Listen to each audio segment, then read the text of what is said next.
जय हिंद प्यारे साथियों। कैसे हो आप सब? बिल्कुल मस्त होंगे। मैं doctor Ajay Sharma, writer and educator, आपका आपके इस यूट्यूब चैनल पर बहुत बहुत स्वागत करता हूं। आज के इस वीडियो में हम बिल्कुल डिटेल से डिस्कस करने वाले हैं। दिल्ली में एक भर्ती निकली हुई है जिसका नाम है होमगार्ड की।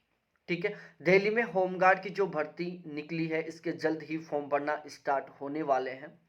पिछले 2-3 दिन में आपने दिल्ली होम गार्ड के संबंध में बहुत सारे यूट्यूब पर वीडियो देख लिया होगा, जिसमें बहुत सारे कैंडिडेटों ने आपको उसका सिलेक्शन प्रोसीजर बता दिया होगा, एलिजिबिलिटी क्राइटेरिया बता दिया होगा, फिजिकल के बारे में बता दिया होगा, मेडिकल के बारे में बता दिया होगा, रिटन एग्जाम के बारे में बता दिया होगा। लेकिन अभी भी आपके दिमाग में बहुत सारे ऐसे क्वेश्चन चल रहे हैं जिनके बारे में आपको जानना सबसे ज़्यादा ज़रूरी है और उनका आपको अभी तक जवाब नहीं मिला है। आपने यूट्यूब पर बहुत सारे वीडियो देख लिए होंगे, लेकिन आपको आपके दिमाग में जो वो क्वेश्चन चल रहे हैं उनका अभी तक कोई भी ऑथेंटिक आंसर नहीं मिला है।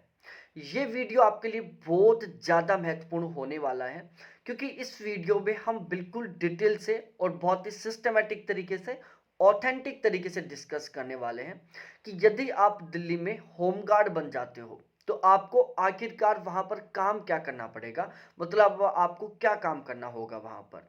ठीक है, पहला पॉइंट। दूसरा पॉइंट, आपका वहां पर वर्कलोड कितना ज्यादा रहेगा, ड्यूटी टाइम कितना रहेगा आपका। तीसरा क्वेश्चन, आपका ड्रेस कोड कैसा रहेगा, क्या दिल्ली पुलिस के जैसा ड्रेस कोड रहेगा या फिर उससे कुछ अलग रहेगा। कौन कौन से ऐसे कैंडिडेट हैं जिनको यहाँ पर फॉर्म जरूर भरना चाहिए, क्योंकि ये जो भर्ती है वो 5 साल के लिए मैक्सिमम, जिसमें 3 साल प्लस में आप 2 साल एक्स्ट्रा और काम कर सकते हो। तो इस तरीके से ये जो भर्ती है केवल 5 साल के लिए, परमानेंट गवर्नमेंट जॉब नहीं है ये। तो यहाँ पर बहुत सारे कैंडिडेट कंफ्यूज हो रहे हैं कि क्या हमें फॉर्म अप्लाई करना चाहिए या हमें फॉर्म अप्लाई नहीं करना चाहिए। तो इस वीडियो में हम इस टॉपिक पर भी डिस्कस करेंगे कौन कौन से कैंडिडेट हैं जिनको यहाँ पर बहुत ही जरूरी फॉर्म भरना चाहिए। ठीक है, इसके अलावा बिल्कुल ब्रीफ में बताऊंगा कि यहाँ पर सिलेक्शन प्रोसीजर क्या रहने वाला है।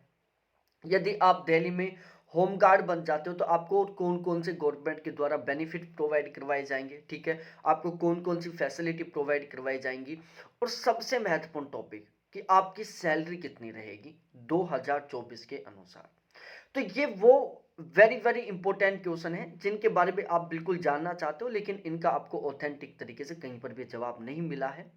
तो आप इस वीडियो को बिना स्किप किए लास्ट तक जरूर देखना। इन सभी क्वेश्चनों के ऊपर हम बिल्कुल ऑथेंटिक तरीके से डिस्कस करने वाले हैं। ठीक है, हमने कांटेक्ट किया है और कुछ बहुत ऐसे प्यारे साथी मिले हैं हमें जो फिलहाल में दिल्ली में एज ए होम गार्ड हैं वो, और उन्होंने जो बिल्कुल रियल जानकारी वो हमारे साथ शेयर की है, क्योंकि वो ऑलरेडी वहां पर इस पोस्ट पर पोस्टेड हैं। ठीक है, तो यहाँ पर आपको इस वीडियो में जो भी जानकारी मिलेगी बिल्कुल 100% ऑथेंटिक मिलेगी, उसके ऊपर आप बिल्कुल 100% तरीके से विश्वास कर सकते हैं। क्योंकि हम इस चैनल में सबसे मेनली कोशिश यही करते हैं कि हम जो भी आपको जानकारी दें वो बिल्कुल 100% सटीक हो और 100% सही हो। और इसी श्रृंखला में हमने ये वीडियो लेकर आए हैं, यहाँ पर हम जो भी डिस्कशन करेंगे बिल्कुल 100% ऑथेंटिक और सही करेंगे। भाई लेगो, आप यदि दिल्ली में होमगार्ड बन जाओगे तो आपका जो ड्रेस कोड है वो कुछ इस तरीके से होगा, जो दिल्ली पुलिस की जो ड्रेस है लगभग उससे मिलता जुलता है। ठीक है, कोई थोड़ा बहुत माइनर सा डिफरेंस रहेगा, बाकी दिल्ली पुलिस की जो ड्रेस है उसी से मिलता जुलता आपका ये ड्रेस कोड रहने वाला है। जैसे कोई आपको सामने से देखेगा तो डायरेक्टली ये समझेगा कि ये दिल्ली पुलिस का कोई जवान है या फिर दिल्ली पुलिस का कांस्टेबल है। वो ये नहीं सोचेगा कि आप होमगार्ड हो। डायरेक्टली ड्रेस कोड को देखते ही पहला ओपिनियन तो ये जाएगा कि ये कांस्टेबल है जो कि दिल्ली पुलिस में सिलेक्टेड है। ठीक है, अब हम एक एक करके आपके ये जो क्वेश्चन है उनके ऊपर डिस्कस करते हैं बिल्कुल सिस्टमेटिक तरीके से। भाई, क्या आपको यहाँ पर फॉर्म अप्लाई करना चाहिए? कौन कौन से ऐसे कैंडिडेट हैं जिनको यहाँ पर बिल्कुल जरूर फॉर्म अप्लाई करना चाहिए?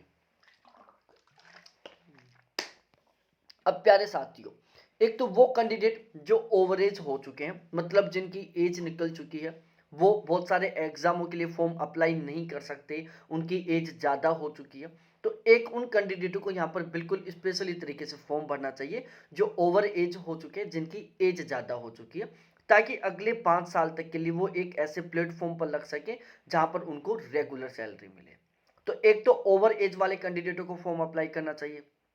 दूसरा वो कैंडिडेट जो कहीं पर पार्ट टाइम जॉब कर रहे हैं और वहां से वो 10-15 हज़ार रुपये महीने का कमा रहे हैं, तो उन कैंडिडेटों को भी यहाँ पर बिल्कुल स्पेशली तरीके से फॉर्म भरना चाहिए जो कहीं पर पार्ट टाइम जॉब कर रहे हैं। ठीक है। तीसरा, उन कैंडिडेटों को भी फॉर्म फिलअप करना चाहिए जिनकी इकोनॉमिक कंडीशन बहुत ज़्यादा खराब है। भाई उनकी इकोनॉमिक कंडीशन इतनी ज़्यादा खराब है कि वो अब आगे कंटिन्यू पढ़ाई नहीं कर सकते, अब उनको कमाना बिल्कुल ज़रूरी है। घर वालों ने बिल्कुल जवाब दे दिया कि भाई अब हम आपके आगे हाथ जोड़ते हैं, कुछ भी करो कैसे भी करो, हम अब आपको रुपए नहीं दे सकते, आप कैसे भी करके कमाओ। तो ऐसे कैंडिडेट जिनकी इकोनॉमिक कंडीशन खराब है, अब उनका कमाना बिल्कुल ज़रूरी है और वो गवर्नमेंट जॉब में सेट नहीं हो पाए, प्राइवेट सेक्टर में उनको बस केवल 5-10 हज़ार रुपये महीने के मिल रहे, ज़्यादा से ज़्यादा 12-13 हज़ार रुपये महीने के मिल रहे, 12-13 हज़ार रुपये महीने के दे रहे हैं, जिसमें उनको 10-12 घंटे तक काम करवा रहे हैं, बहुत हार्ड वर्क करवा रहे हैं। ठीक है। और इस तरीके से काम करवा रहे हैं कि वो बिल्कुल बेचारे थक जा रहे हैं। ठीक है। उनकी पढ़ाई का कोई मतलब नहीं निकल रहा। तो ऐसे कैंडिडेट जिनकी इकोनॉमिक कंडीशन बहुत खराब है और वो एक सही रेपुटेशन वाला काम करना चाहते हैं, वो एक ऐसा काम करना चाहते हैं जहां पर उनको एक अच्छी खासी सैलरी मिल जाए और उनका एक फिक्स ड्यूटी टाइम रहे और बहुत ज़्यादा थकावट भी नहीं हो ताकि वो पढ़ सके। तो उन कैंडिडेटों को भी यहाँ पर जरूर फॉर्म फिलअप करना चाहिए। इसके अलावा उन कैंडिडेटों को फॉर्म फिलअप करना चाहिए जिनको अब जॉब की बिल्कुल सख्त ज़रूरत है।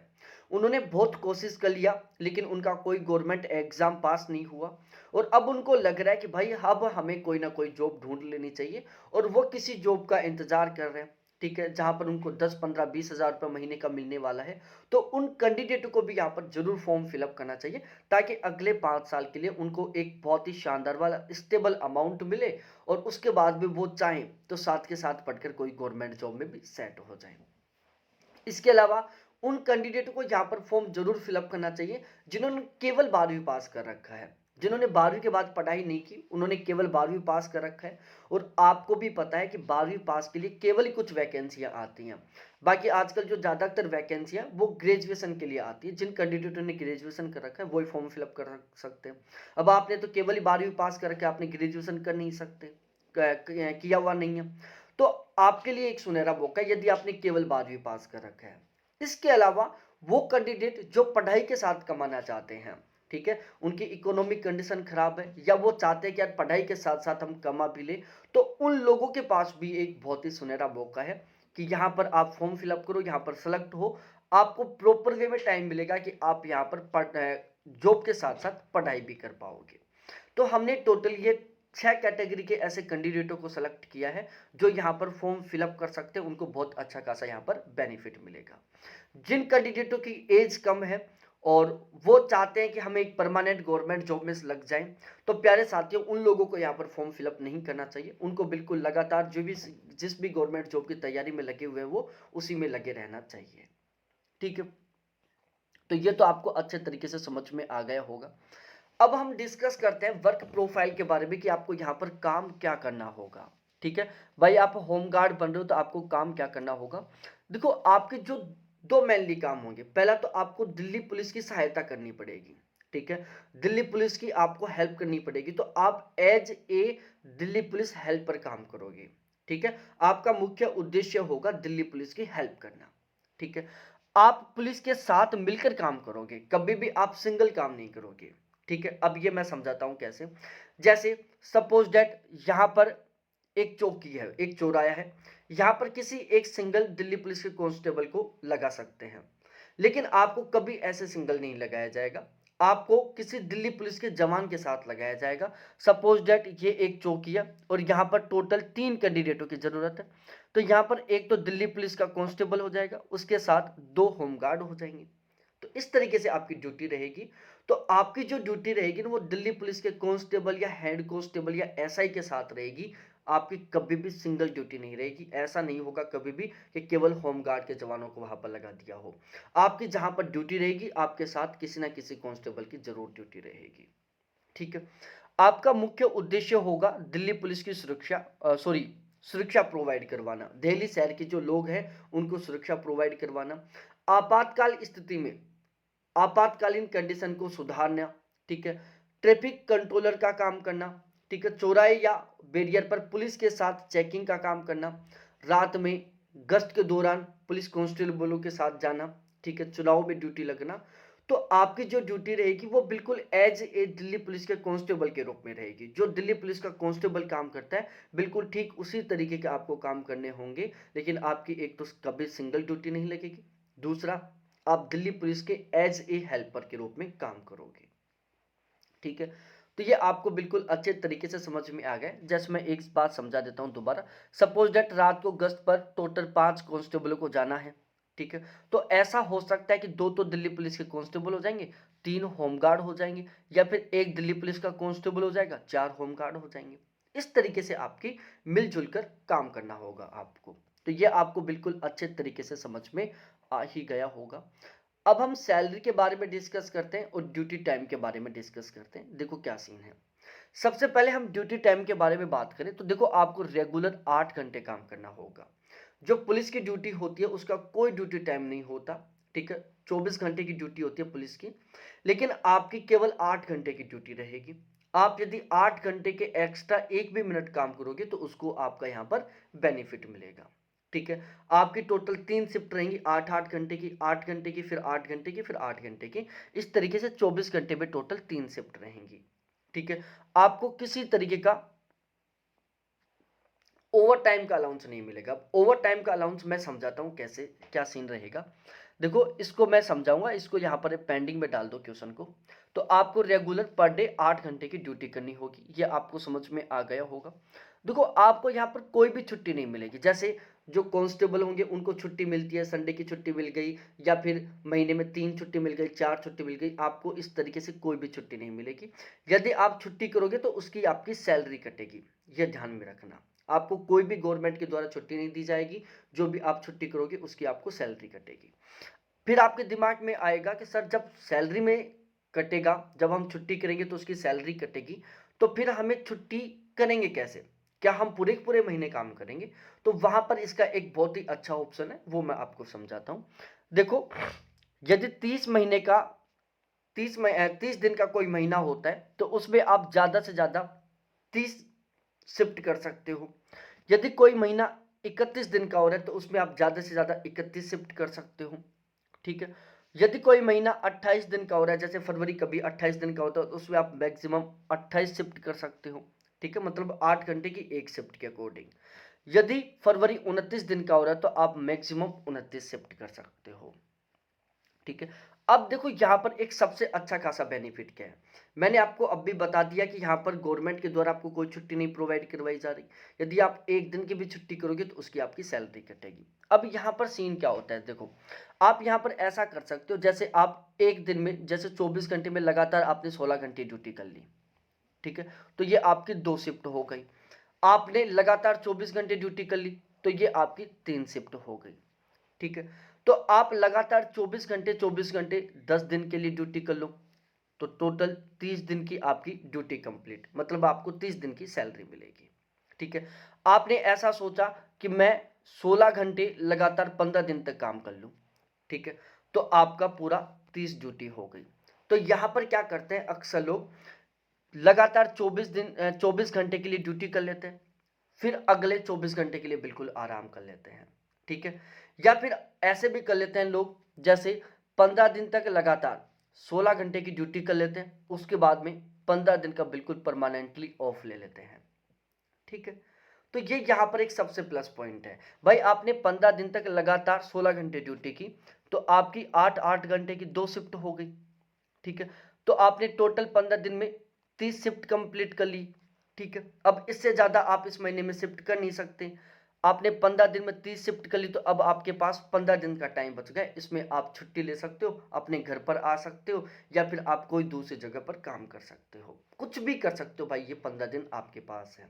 और ये जितने भी होम गार्ड है ना, ये सभी के सभी इसी तरीके से मिलजुल कर काम करते हैं, तो सभी को फायदा मिल जाता है। तो ये इसका एक सबसे प्लस पॉइंट है, ठीक है। अब यदि हम सैलरी के बारे में डिस्कस करें तो प्यारे साथियों यहाँ पर सैलरी कैसे मिलती है। देखो आपको 871 रुपए पर 8 आवर्स के मिलेंगे, ठीक है। आप जैसे 8 घंटे पर डे ड्यूटी करोगे, एक दिन में आपको 8 घंटे ड्यूटी करनी होगी, और इस 8 घंटे के आपको 871 रुपए मिलेंगे। कितने मिलेंगे? 871 रुपए मिलेंगे। अब आप इसको 30 से मल्टीप्लाई कर लो। 871 को आप 30 से मल्टीप्लाई करोगे तो जो आपकी सैलरी है वो लगभग 26,000 रुपये के आसपास महीने की बनेगी। और जितने भी होमगार्ड होते हैं वो इस तरीके से मिलजुल कर काम करते हैं कि वो 30 के 30 दिन काम कर लेते हैं। जैसे मैंने अभी बताया कि 15 दिन तक लगातार 16 घंटे की ड्यूटी कर लेते हैं। 15 दिन में उनकी टोटल 30 शिफ्ट कंप्लीट हो गई। अब बाकी के जो 15 दिन है वो उनके फ्री हैं, वो गांव भी जा सकते हैं, वो कहीं पर दूसरी जगह भी काम कर सकते हैं। कैसे भी करो भाई लोगों, अब आपके पास 15 दिन है। बहुत सारे लोग ऐसे भी कर लेते हैं कि 24 घंटे लगातार ड्यूटी कर ली, मतलब 8 घंटे प्लस 8 घंटे प्लस 8 घंटे, टोटल 3 शिफ्ट हो गई। वो अगले 3 दिन घूमने के लिए चले जाते हैं, कहीं पर रेस्ट कर लेते हैं, या फिर वो अगले 2 दिन के लिए कहीं पर घूमने के लिए चले जा सकते हैं। भाई कैसे भी कर सकते हो, बिल्कुल स्मूथ सीन है, ये यहाँ का सबसे प्लस पॉइंट है। ठीक है, यहाँ पर आपको कोई मेडिकल अलाउंस नहीं मिलेगा, कोई राशन मनी अलाउंस नहीं मिलेगा।